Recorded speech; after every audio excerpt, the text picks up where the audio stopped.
Have you ever done something like really amazing, like passed an exam or got a dream job, maybe even won an award, but then straight after you feel like soon someone's going to find out that I'm not actually that good, or maybe I just got lucky this time? Well, if the answer to that question is yes, you might be experiencing imposter syndrome. And no, it's not a disease, it's not an abnormality, it's actually incredibly common. So today I'm going to show you how to overcome it, why it even exists in the first place, and I think if you know someone who has it, you should probably share this video with them so they can learn how to do that too. Now, have you ever heard of Albert Einstein, E=mc², the theory of relativity? Well, he was one of the world's most pivotal scientists in modern history, and even he suffered from imposter syndrome. He was scared that people would realize he didn't deserve all of the praise or the Nobel Prize. And even though his discovery was so rare, the feeling of not deserving it is very, very common. Now, much like Albert, I consider myself to be a scientist. Now, before I got into medical school, I actually studied psychology. And I was actually pretty good at it. I scored 4 marks in my A-levels, and I've kept up with psychology, human psychology, behavioral psychology. I've read hundreds of books and I've researched, and I help my clients overcome imposter syndrome too. So it actually all starts when we're children, when we're little, when we're young. And as children, as kids, we see adults, parents, doctors, teachers, as these superheroes, They just know everything and they've got all the answers, and they can drive and they can cook and they can buy food and houses. But they just don't seem to have the same interests that we have. They don't like crayons and they don't like cartoons, and they don't think jumping on the sofa is fun. So they become this other thing, right? Like they're these people who are just better than us and they're different from us. And then we start to grow up. And when we grow up, we realize that we're not superheroes. And we're like, how come we're not superheroes? We must be doing something wrong. We assume we're doing something wrong. And so we forget that the grown-ups when we were kids were once us. And think about it. When you were 4, 5, 6, you couldn't really imagine your parents being that age. And if you have children, they probably can't imagine you being that age either. And so what happens is we carry that same mindset into adulthood, where we compare how we're feeling inside with how others look outside. This can't possibly be how successful people feel, right? So it must be for other people, because I second guess myself, I doubt myself. I'm not always sure, but I don't see anyone else doing that, so I must be different.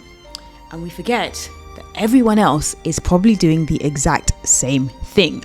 Now, this is called pluralistic ignorance, which is just kind of like a fancy way of saying we doubt ourselves because there's no way of us knowing how hard other people work for the same things or how little they work for the same things.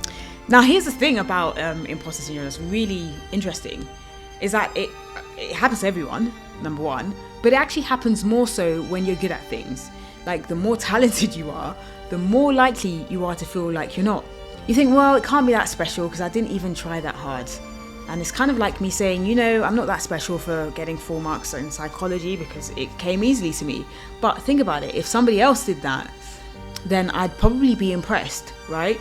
And I know this because this is what I see with clients all the time, especially doctors, especially high achieving doctors. I mean, you've saved lives, you've probably built a program, or you've presented your work, or you've done an audit or some research, but you just can't seem to see your own greatness because you think, well, everyone does that. There's nothing special about me. And the reason that happens is because we're not really taught how to celebrate our wins. And so what we do is we just chase the next one. Okay, great. So now we know what imposter syndrome is. We know where it comes from. So now what? What do we do with it? How do we cure it? Well, the short answer is we're probably not going to cure it, but we can learn how to live above it so that it doesn't hold us back, because it can hold you back. Here are the solutions. But first, understand that if you are feeling imposter syndrome, it's either one of 2 things. It's either you're starting something new and you're growing and you're stretching yourself, which is great, or somebody has told you you are amazing at something, or you've just achieved something, which means you're doing something great. So either way, it means you're moving forward. It means you're either working hard, or you're stretching yourself, or you're somewhere new and you're about to explode. So do not allow imposter syndrome to blind you to the rewards of that labor, because you deserve it. Then we need to accept that imposter syndrome is not rooted in reality. It is literally an illusion. It is your perception. Can we agree on that? Yeah? Okay, so now that we've agreed that if you have imposter syndrome, it's because you're doing something right, here are the 4 steps that you can use to overcome it. And I think it's a group project. I think we should all be working to do this. The first thing is that you want to take a leap of faith, a massive step, and just assume that everyone else's mind works exactly like yours does. And I'll tell you why. Because, I mean, think about it like this. We all need food, right? We probably all have anxiety. So our minds all work the same. Now, there's a French philosopher, and his name was Montaigne, and he said that kings and queens also poo. Okay, that's a bit of a paraphrase, but he wrote it back in the Renaissance, back in the 1500s, and he did that to allow common people to realize that kings and queens weren't any better than them, that everyone is pretty much the same. And it's the same with this. If you think that successful people are different to you, they're other people, and you don't really see them as you, then there's a bit of a disconnect. So the next time that you meet someone who's impressive or successful, I hope you don't see them as a foreign superhero who's different. I hope you see them as a reflection of you, because actually we are all really the same.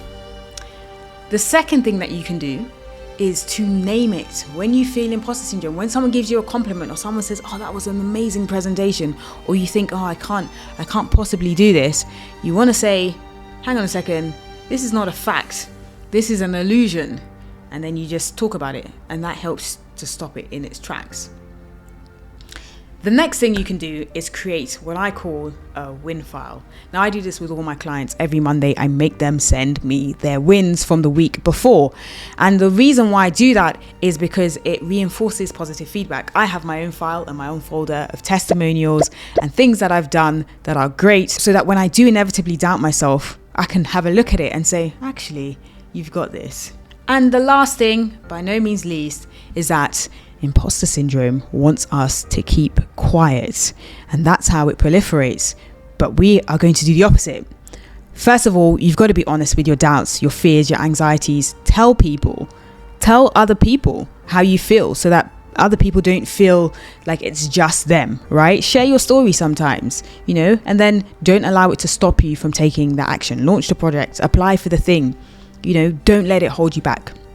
Now, look, if you are sitting on 10 different ideas, you're not really sure what to focus on, or you feel like, oh, I'm not an expert yet, or maybe this will work for other people, but it's definitely not going to work for me. Well, I'm here to help you, because I've created a 2-minute quiz to help you find the one skill that you already have that people will definitely pay you for.